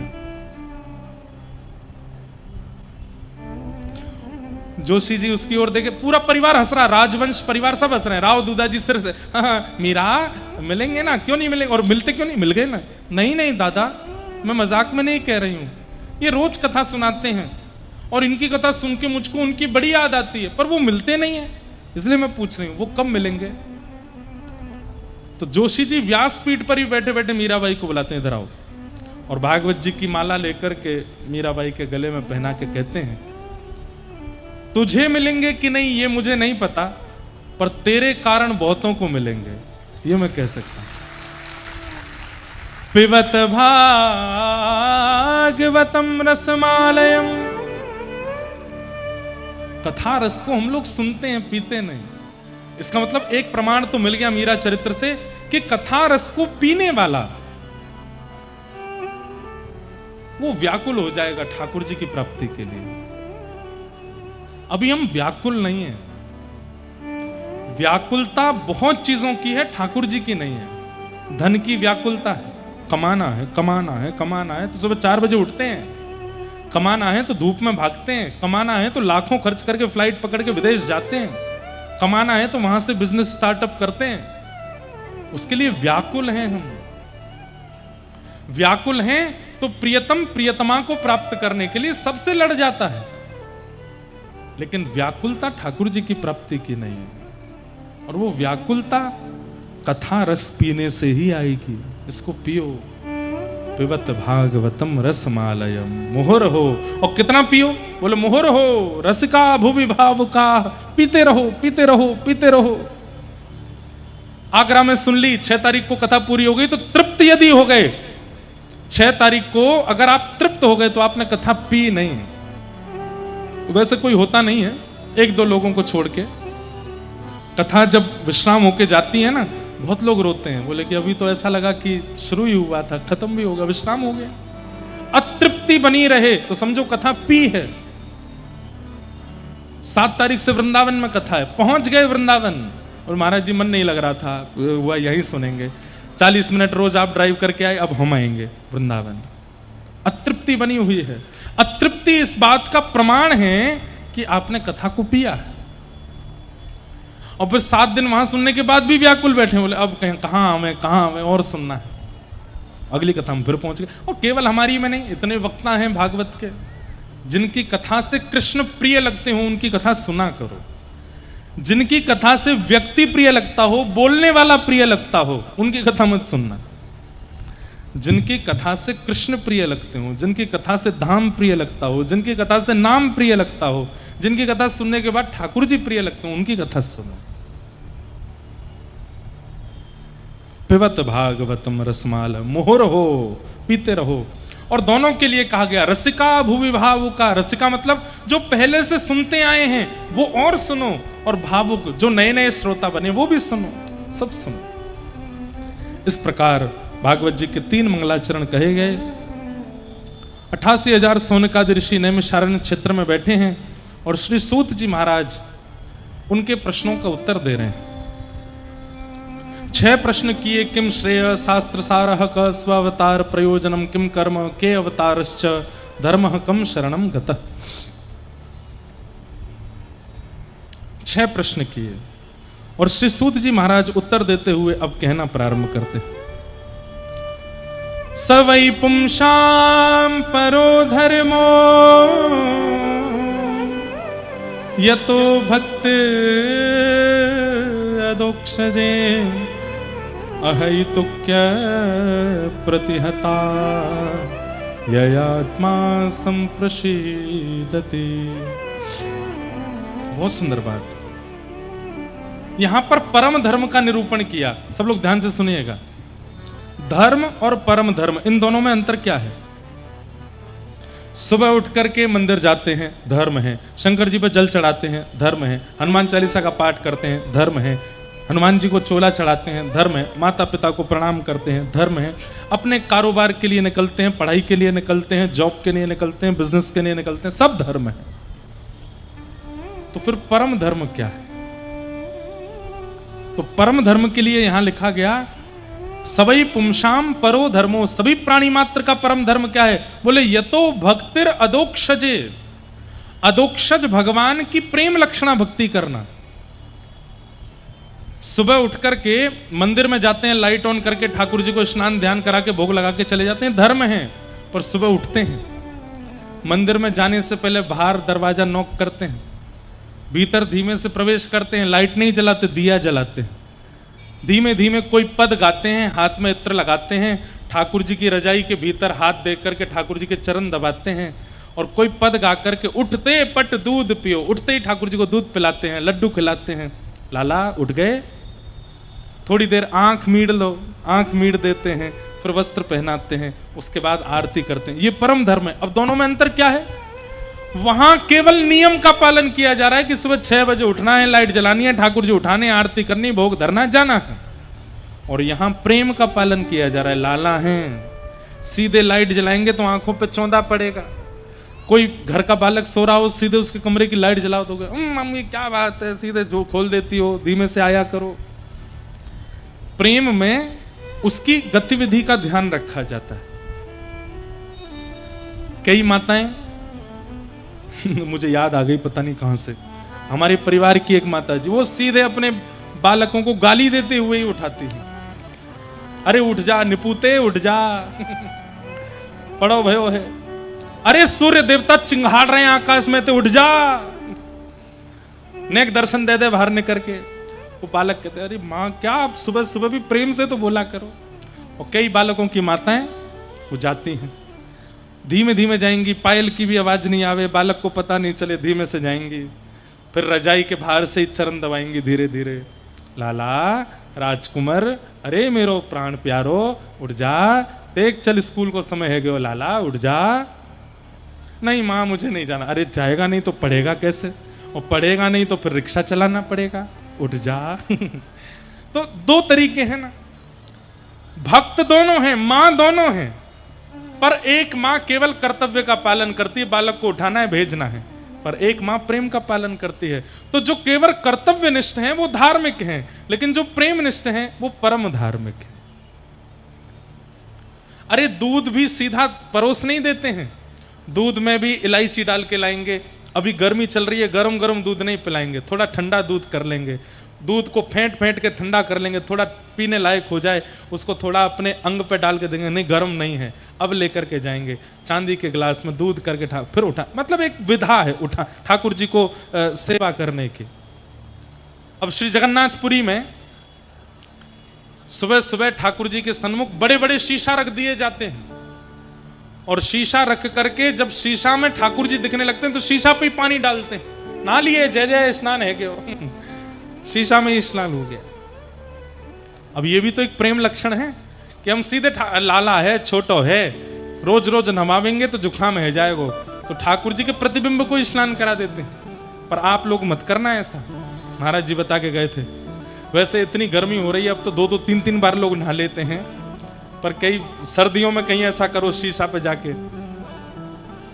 हो गए स्नान।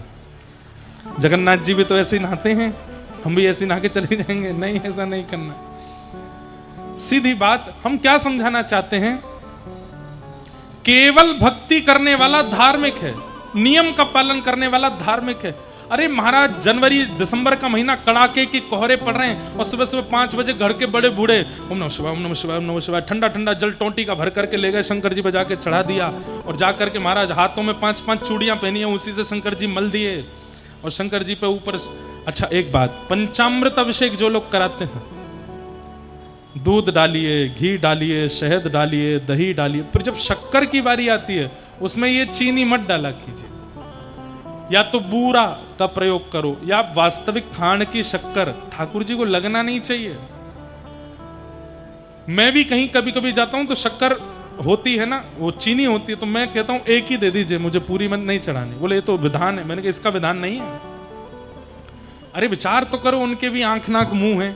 आप चीनी डाल करके जब रगड़ा करोगे तो कितने खोचे पड़ते होंगे, लेकिन लोग विचार नहीं करते। जहां विचार ना करके केवल नियम पालन किया जाए वो धर्म है, लेकिन वहां एक एक बात का ध्यान रखा जाए। एसी लगाओ, कूलर लगाओ। अभी जैसे गर्मी बहुत बढ़ गई, तो संपन्न है तो ठाकुर जी के मंदिर में एसी है, संपन्न नहीं भी हैं तो ठाकुर जी के मंदिर में बढ़िया छोटा कूलर है, उसमें पानी भर देते हैं। जय जय जैसे हमें वैसे हमारा मंदिर है। और संपन्नता उसमें भी कमी है तो बढ़िया खस मंगा लो। बहुत बढ़िया उपाय बता रहे हैं, खस मंगाओ और खस की बढ़िया टाट बनाओ, ऐसे ऊपर ऐसे मंदिर जो हो उसमें खस की टाट में ठाकुर जी को गीला खस कर दो, बिल्कुल पंखे वगैरह सब बंद कर दो, और खस की टाट में बढ़िया इत्र लगा के गीला करके ठाकुर जी को बैठा दो। और वो एक दुकान पे मिल जाएगा फुसफुस वाला आता है ना, पानी उसमें भरा रहता है, उसमें पानी भर के 1-8 घंटे में उसमें खस की टाट में ऐसे फुसफुस कर दिया करो, ठंडी रहती है ठाकुर जी को। ये क्या है? ये प्रेम लक्षणा भक्ति है। इसमें क्या होता है? ये परम धर्म है। सवई पुंसाम परो धर्मो यतो भक्तिर अदोक्षजे। अदोक्षज भगवान की प्रेम लक्षणा भक्ति करने वाला भक्त वो परम धार्मिक है। इसलिए धर्म नहीं, अब परम धर्म। धर्म बहुत कर ली, अब थोड़ा परम धर्म में आइए, अब थोड़ा विचार करना प्रारंभ कीजिए, ठाकुर जी के सुख का विचार करने लगिए। फिर धार्मिक व्यक्ति केवल अपनी इच्छाओं की पूर्ति चाहता है ठाकुर जी से, लेकिन परम धार्मिक व्यक्ति ठाकुर जी की इच्छा पूछता है। आप जो चाहोगे वो हम करेंगे, आप जैसे चाहोगे वैसे हम करेंगे। कोई उपलब्धि मिल गई तो ठाकुर जी की कृपा, कोई उपलब्धि नहीं मिली तो ठाकुर जी की कृपा। हाथ ठीक है तो ठाकुर जी की कृपा, फ्रैक्चर हो गए तो ठाकुर जी की कृपा। हर स्थिति में ये परम धार्मिक के लक्षण। तीसरा, परम धार्मिक व्यक्ति उनको पाषाण नहीं मानता, उनको धातु नहीं मानता, वो ठाकुर जी हैं, लाला हैं मेरे, इसी भाव से उनकी सेवा करता है। यही परम धर्म है। सवै पुंसाम परो धर्मो यतो भक्तिर अदोक्षजे अहै तुक्य प्रतिहता ययात्मा संप्रसीदति। नामदेव जी महाराज, उनके नाना जी श्री वामदेव जी महाराज, सब लोग इधर देखो, ठाकुर जी की सेवा करते थे। तो तीर्थ यात्रा पर जा रहे थे, अपने दोहित्र नामदेव जी को बोल गए, मैं तीर्थ यात्रा पर जा रहा हूं, तुम ठाकुर जी की सेवा करना। नामदेव जी को तो बड़ा चाव रहता था। अच्छा, छोटी अवस्था में बच्चों का मंदिर में ही मन लगता है, आपने देखा है? छोटी अवस्था में पूरे घर में सबसे प्रिय स्थान बच्चों का कौन सा होता है? मंदिर। घंटी अच्छी लगती है, ठाकुर जी अच्छी लगते हैं, वहां बैठ के दादा दादी नाना नानी पूजा करते अच्छे लगते हैं।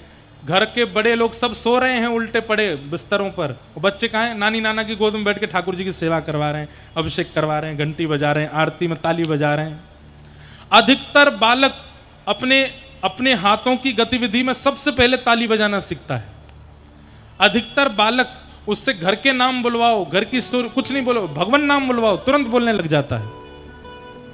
लेकिन धीरे धीरे मंदिर से, नाम से, कीर्तन से सबसे दूर हम करते हैं उसको। और फिर जब 16 साल का हो जाता है, फिर मंदिर सबसे बुरा लगता है उसको। दादी बैठी रहो, आप मम्मी आप जाओ, मुझे क्या करना है बस। फिर हम रोते हैं, ये बिल्कुल कथा नहीं सुनता, बिल्कुल भजन नहीं करता। अरे हमने ही दूर किया उसको, बाल्यकाल में नहीं था ऐसा। तो ऐसी प्रेम लक्षणा भक्ति करो। तो श्री नामदेव जी का मन तो बहुत होता था सेवा का, लेकिन दादाजी सेवा करने नहीं देते थे। समय आया, दादाजी तीर्थ यात्रा के लिए गए, 3 दिन के लिए जाना था। तो नामदेव जी से कह के तुम सेवा करना, और सुनो सेवा में कुछ ज्यादा नहीं करना, ठाकुर जी को भोग लगा देना बस, ठीक है। वामदेव जी चले गए, नामदेव जी के हाथ में आई सेवा, थाली लेकर के रसोई से सीधे ठाकुर जी के पास गए, सन्मुख रखा, पूरन पोड़ी बनी है, बढ़िया सब्जी साग बने हैं, सब बने, पाव नाथ।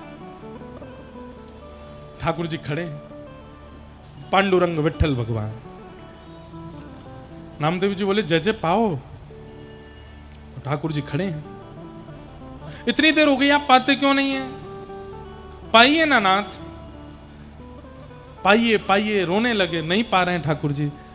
तो नामदेव जी को यह लगने लगा कि इनको वामदेव जी की ही सेवा अच्छी लगती है, मेरी अच्छी नहीं लग रही है। और इस विरह में रोने लगे, चरण दबाने लगे, हाथ दबाने लगे, नाथ पा लीजिए ना, मैं कल और अच्छा बना लाऊंगा, आज पा लीजिए ना।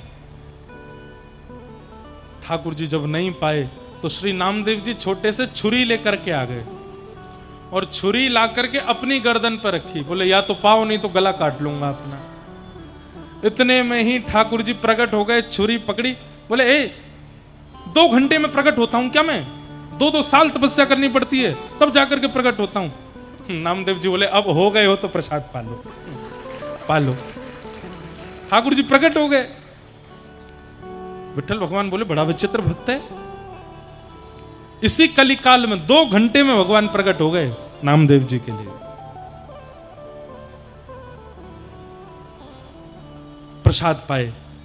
नामदेव जी बोले सुनिए जा रहे हैं आप? बोले हाँ अब जा रहा हूं, और भी तो भक्त बुलाते हैं मुझे। बोले ठीक है चले जाइए, समय से फिर आ जाइएगा, नहीं तो छुरी रखी है मेरे पास। ठाकुर जी बोले हमको धमकी दे रहे हो? बोले चाहे जो समझिए, हमको चाहिए जब तक नाना जी नहीं आ रहे, हमारी थाली एज इट इज वापस नहीं जाएगी, सब कुछ पाएंगे आप। ठाकुर जी 3 दिन तक रोज प्रकट होते और नामदेव जी की प्रसादी पाते। 3 दिन बाद जब वामदेव जी लौट करके आए तो बेटा कैसी रही सेवा? बोले सब बढ़िया है। अच्छा लाओ लाओ प्रसाद थाली लेके आओ, भोग लगाऊं। प्रसाद थाली भोग लगाई तो नामदेव जी भारी खड़े थे। वामदेव जी थोड़ी देर बाद थाली लेकर के वापस जाने लगे तो नामदेव जी बोले नहीं पाया? बोले हाँ भोग लग गया ना। वो कहाँ, रोटियां वैसी रखी हैं, दाल चावल सब कुछ वैसा ही रखा है, कहाँ पाया? बोले ठाकुर जी ऐसे ही पाते। बोले मेरे में नहीं पाते, मेरे में तो पूरा खाते थे। ठाकुर जी बोले अरे बाबड़े तेरे लिए खा, उनको क्यों बता रहा है? उनको भी बता रहा है, मेरे में तो पूरा पाते थे, एक एक सामग्री पाते थे। लाओ मुझे थाली दो, मैं खिला के आता हूं। भीतर लेकर के गए, ठाकुर जी के सामने रख दी। वामदेव जी खड़े खड़े हंस रहे हैं, बोले पाएंगे ही नहीं। बोले पाएंगे कैसे नहीं? ठाकुर जी की ओर देखा, नहीं पाओगे? ठाकुर जी खड़े हैं। अभी रुकिए नाना जी, फिर से छुरी लेके आए, अपने गले पर पाओ। ठाकुर जी प्रकट हो गए और वामदेव जी देखने लगे। ठाकुर जी बोले कैसा है ये रोज छुरी रखता है गले पे कि प्रसाद पाओ। वामदेव जी बोले छुरी वुरी छोड़ो नाथ, पहली बार दर्शन हुए आपके, प्रत्यक्ष प्रणाम करूं आपको, वंदन करूं। तो ये सब बात आप मत करना ऐसा। ठाकुर जी कहेंगे सुनी सुनाई बात कर रहे हो, अपने मन से करते तो मानी जाती ना। सुन के आ गए हो, कथा में कर रहे हो उसका, और करोगे भी नहीं, पता है, करना भी मत। करोगे आप और पुलिस ढूंढेगी हमको, कौन सुना के गया था कथा। करना नहीं है ऐसा। नवीन भाव सोचिए ना, कुछ और अच्छा सोचिए ना। ठाकुर देखो प्रेम लक्षणा भक्ति में सोचा जाता है, विचार किया जाता है। जैसे एक प्रेमी अपने प्रेमी को नित्य सरप्राइज देने के सोचता रहता है, आज क्या करूं, आज क्या दूं, आज क्या करूं, वो खुश हो जाए। ऐसे ही रोज सोचो। और ये तो अधिक मास चल रहा है, इसमें तो नित्य सेवा होती है ठाकुर जी की, सारे उत्सव होते हैं साल भर के। हम तो कर नहीं पाए कथाओं की व्यस्तता के कारण, इसलिए 7 से जो 13 वृंदावन में कथा है, उसमें 9 से 13 मतलब 7 और 8 छुट्टी है, 9, 10, 11, 12, 13 बाकी के 5 दिन गिरधर लाल जी के उत्सव है। नौका विहार, जल विहार, फूल मंडली, रथ यात्रा, चंदन यात्रा, सब उत्सव करेंगे ठाकुर जी के। ठाकुर जी को भी अच्छा लगता है और उसमें भी कुछ नवीनता करो। अब देखी दिखाई किसी की सेवा उसी को आप कर दो ना, कुछ अलग करने का प्रयास करो। यही तो प्रेम लक्षणा भक्ति है, यही परम धर्म है जो ठाकुर जी को रिझाने के लिए किया जाता है।